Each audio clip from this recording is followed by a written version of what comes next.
आता एक मोठी बातमी येते। राज्य शिखर बँक घोटाळा प्रकरण आमदार रोहित पवारांचा दोषमुक्तीसाठी अर्ज मुंबईतील विशेष न्यायालयात अर्ज दाखल करण्यात आलाय।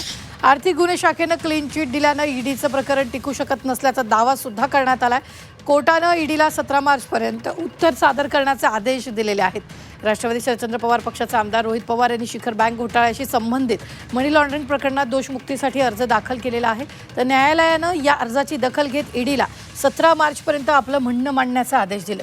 ऑगस्ट 2019 मध्ये मुंबई पोलिसांच्या आर्थिक गुन्हे शाखेनं या प्रकरणी एफआयआर दाखल केला होता आणि यामध्ये सहकारी साखर कारखान्याची कवडीमोल भावात आणि नियमांचं उल्लंघन करून विक्री केल्याचा आरोप करण्यात आला होता।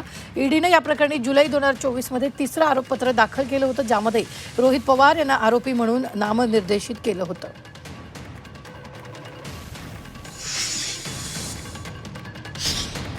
ज्यांच्यावरती म्हणजे गैरव्यवहाराचे पुरावे असतील त्यांच्यावरती कारवाई नक्की होईल, परंतु जर दोषमुक्तीसाठीचा अहवाल तिथे गेलेला असेल तर मला वाटतं मग त्या पद्धतीचं तिथे ती चौकशी आणि त्या चौकशीमधून आलेल्या ह्या गोष्टी आहेत, आपण तपास यंत्रणांचा सन्मान ठेवला पाहिजे।